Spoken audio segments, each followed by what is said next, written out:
you Rabbi from another planet. Please like, share, and subscribe, and ring the little bell. Ring the little bell so you're notified when new videos drop. So this is a review of Snowpiercer Season 2, which I was really enjoying. Until the final episode, when it really pooped the bed. And not because of identity politics, amazingly enough. Just, I don't know what happened. I don't know how they came up with this and said, yo, that's a good idea. That's a good idea of where we're going to end the second season. It's renewed for a third. I don't see it going beyond the third. And I can't recommend it. I cannot recommend it now because the ending of the second season has put it in I would say, a very weak state. So yeah, I'm a bit sad about that because, again, I really enjoyed the first season. I enjoyed the second season. Up until this point.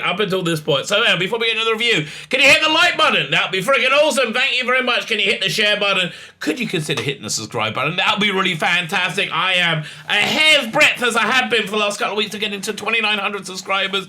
I've kept kind of solid at 28.98 for the last day or so. Normally when it gets that close, YouTube notices and pills a few off before I get past 2,900. I don't know. I think there's something with the algorithm that when you get past that benchmark, it treats you differently or something. I don't know. So if you can consider hit the subscribe button, that would really be helpful. I mean, really extremely helpful, especially for us independent content creators. The Purge is here. So, yeah, anything you can do to help us, that would be great. Something that'd be super helpful, other than commenting as well. Comments are great. I got a bunch of comments I need to reply to, but I'm sick this morning, and I don't want to do anything. I just got the last episode of Resident Alien. I want to kind of curl up and watch that, and I don't want to rewatch the last hour or so of Godzilla vs. King Kong before I do my review of that, which I thought was tons of fun. I mean, listen, it's not something that's, it's going to be winning Oscars when Oscar was something worth winning. It's not going to be like that. But I thought it was tons of fun. But I would like to rewatch again to formulate my opinions. And that's really what I want to be doing. But I need to reply to the people who have taken the trouble to comment the video. The algorithm, again, the all-important algorithm likes you commenting. So if you can comment, if you want to do me a real solid, go check out my Indiegogo. Go check out my Indiegogo right now on Indiegogo. You get 2 friggin' awesome comic books if you buy. There's one left at a sale price of $40. And then I think I'm going to do another sale of 42 because I couldn't resist it. But if you get both, you get a bunch of extras. But now I just added a tier and you can get all the extras for $10 without buying the comics. And I didn't want to do it. Because I want you to have the comics. I want you to read the comics. But look, Pete, I understand a lot of you can't drop $40. That's fine. So now you get for $10, just $10. The art cards of For the Male Gaze 6. They started off at 4, now we're going to 6. I hope it'll be 10 by the time we're done. 10 very tasteful art cards with my I would say my teenage titillations, my masturbatory fantasies of yesteryear. Oh, actually, probably they still work today. So we got James Bond D1, we have a Space 1991, we have a 2008 D1 with Judge Anton. Don't even think it's Citizen. My favorite, you all know my favorite is No Hanky Panky in the TARDIS. Although I do very much enjoy it. I'm sensing strong emotions, Captain. And of course the latest fantastic one, The Force is Female.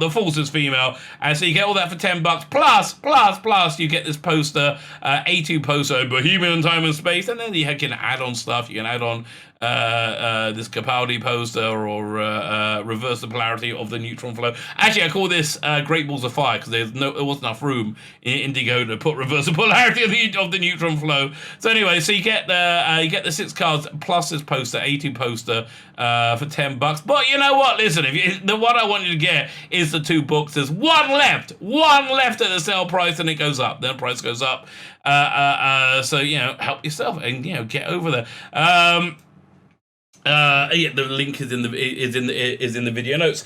So Snowpiercer. So let me give you a potted history of the first season, which I found really It's got a stupid premise. It has a stupid premise, but then when I thought about it, the premise wasn't any stupider than Star Trek, and I'm like, fine, I'm on board. And it was telling an interesting story. So the first year is a post-apocalyptic world. It's been frozen. There was this chemical they put in the atmosphere to get rid of global warming, which froze the Earth to like a minus 100 or lower below, and basically everyone is dead. Everyone in the world's dead, apart from this one train that has to keep going constantly around the world called Snowpiercer. And on board Snowpiercer, there is a fierce class system. You have the people in first class who are billionaires who pay for their seats. And they live in luxury. You have the second class people who paid a little bit less and they live very comfortably. You have the third class people who get accommodations for working. They're like the servant class. And then you got the tailies, the people who smuggle themselves on just before the train left and thus survived. And the tailies are live in terrible squalor in the tail of the train. Yeah, so yeah, the first season tells a quite a compelling story of a class struggle, right? Where there's a revolution against this class structure. There's a lot of it. I mean, firstly, I like the world building. I thought the world building of it was interesting. And I like the characterization, the acting and the characterization. So the star of the first season was Jennifer Connelly, who's fantastic. She's just a fantastic actress. And she plays the head of guest services, the person who's essentially running the train. And there's a mythical Mr. Wilfred who lives in the engine, who created everything and is running the train. You find out pretty early on in that first season that Mr. Wilfred is not there, and it's really Melanie running everything. So you get this real interesting, nuanced performance from Jennifer Connelly, which made it worth watching in of itself, as well as the world building. Her opposite was David Diggs. I think his name's spelled somewhat weirdly. I can't remember how. He's one of the tailies, and there's been a murder, and he's brought out from the tail. He used to be a detective to solve the murder on Snowpiercer. And that's how you get to see all the different echelons of society. And as he's doing that, he sows a rebellion. Now, David Diggs is a fine TV actor. He's just nowhere in the same class as Jennifer Connelly, right? So you got this. The plot builds up quite nicely. And again, lots of world building over that first year, and they have the revolution, and then they reach a kind of like new egalitarian model at the end, right? Where there's a power sharing and structure with Melanie and what's his name again, David Diggs, and it's like a brave new world, right? And like a new world order is forged. But then at the end, another mysterious train suddenly catches up to them and latches on, right? And then it turns out the person who driving that train, that's Big Nelly, that was the supply train for Snowpiercer. Big Nelly has on board it Mr. Wilford. Is it Wilford? Oh God, Wilson, whatever. Sean Bean. That's what it is, Sean Bean. And he's back to reclaim Snowpiercer. And like in a really interesting plot point, he's brought with him Melanie, Jennifer Connelly's daughter, who she thought was killed in the icy apocalypse. So it's a really interesting, good setup for season 2. All right, I'm really into it. Really waiting to find out what happened. And it remained an interesting setup. But then it kind of meandered, okay? And then again, at the last episode, it really pooped the bed, in my opinion. So season 2 starts off, and we get this very uneasy distrust between the two trains. There's obviously the Big Nelly, Mr. Wolf is there to usurp to take over. So in the first episode, Melanie, who's now an engineer, has to go outside the train and is trying to find a way of dealing with Mr. Wilford, and by doing that, the trains get fused together, right? So they can't disengage from each other. So Snowpiercer was 1,000 cars long, and they lost like 6 cars in the first season. Is now, and Big Nelly is 40 cars long, so it's 200, 100, 1,034 cars long, right? Is Snowpiercer. And so you get this like kind of interesting intrigue between Jennifer Connelly and and her daughter. But again, the problem is you got Jennifer Connelly and everybody else is everybody else. So the only people who can really like go toe to toe with the only person who can go toe to toe with Jennifer Connelly in terms of like screen presence is Sean Bean, and Sean Bean does it. He totally brings it. However, there's not much Jennifer Connelly in the second season. And that, I think, is a massive mistake and a massive problem.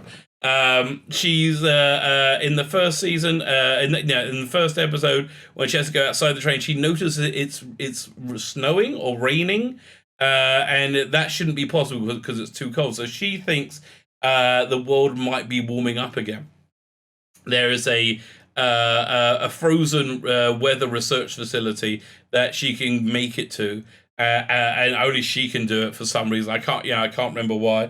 Where she can access the satellite data and get information about what's going on with snow, like with the global weather, right? So she's going to be off the train. She's basically in it for like 3 episodes in this season, and that's a problem, right? So the rest of the plot really is about Mr. Wolford's, Sean Bean's slow takeover of Snowpiercer.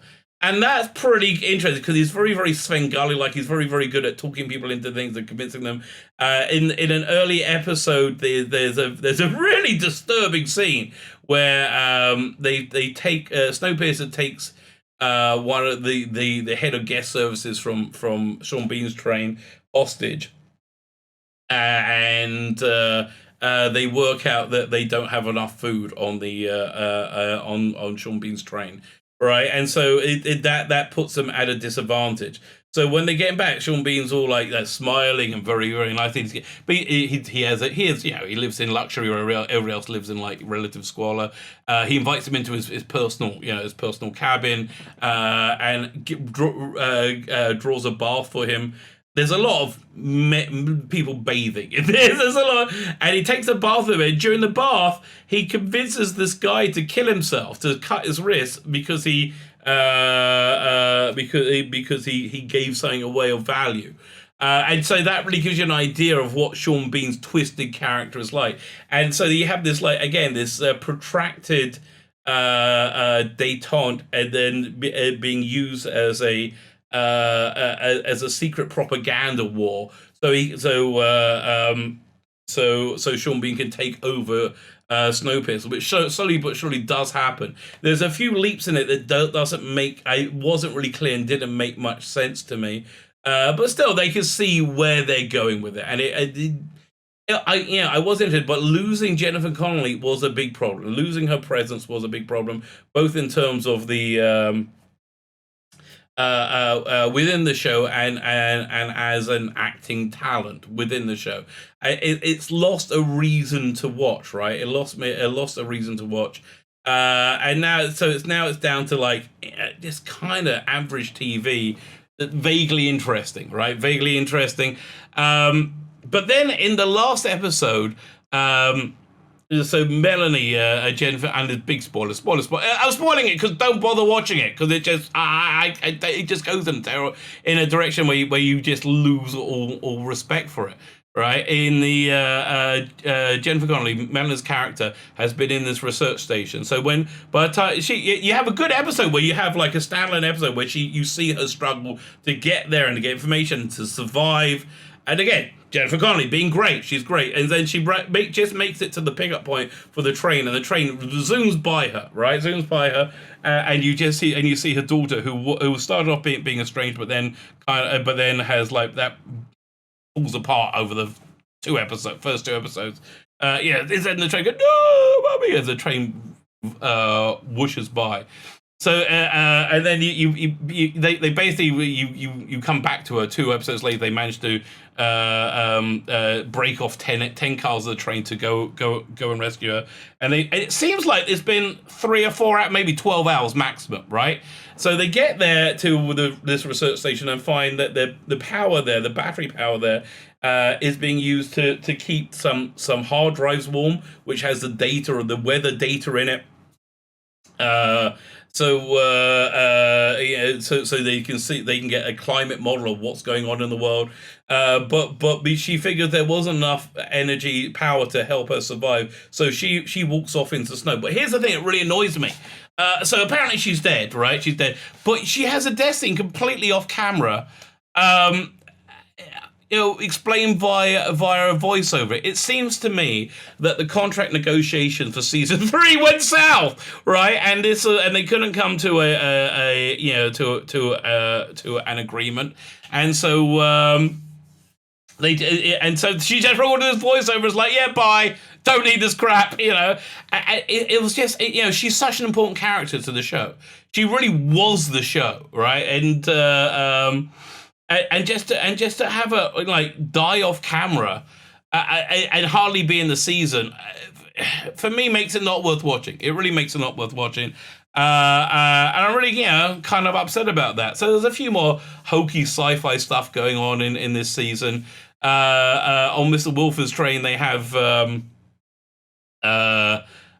this guy called Icy Bob, who's really, really strong, really big, but he's been treated somehow so he can go outside in the minus 100 degree temperature and survive. And there was a character connected to David Diggs' character who got severe frostbite and was nearly dead. So they, as a part of their show of good faith between the two trains, they bring her aboard and they have scientists on their train with different and more evolved science, and they they put this gloop on her to ostensibly cure her of the frostbite that's eaten away most of her skin and her face. But it transpires towards the end of the season that they've done something to her so she too can withstand extreme cold as well, and that becomes a plot point. And so by the end of the season we get the climate data, and it shows the world is indeed warming, and there's a third season. I don't know. If they were going to write out Jennifer Connelly's character like this, they should have really put a lot more thought into it. And I just don't know if the show's strong enough, even with Sean Bean, to survive without her. She was such a vital part of the show. So it's not a recommend, I'm afraid. For writing out that vital character in such a slapdash way, it means it validates my entire journey getting there. I cannot recommend this to anybody, I'm afraid. And it's not really its component parts aren't good enough to recommend. Say, yeah, listen, the ending sucks, but you have this and this and this. It's great.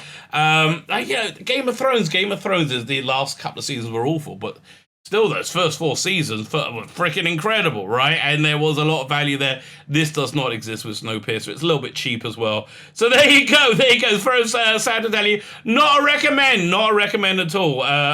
This was more an avoid. If I watch the third season, I'll let you know. Maybe it'll redeem itself. I don't think so. Again, it seemed like the contract negotiations went south and they had to get it. It was more egregious, actually, than the way they wrote out the guy from The Expanse, which was just also done in a very bad way, but at least we knew why. Who knows why she was written out in such a slapdash way. If this was their first choice, it was a bad first choice. So there you go. My name is Peter Becken, the Rabbi from another planet. Please like, share, and subscribe. And ring the little bell so you're notified when new videos drop.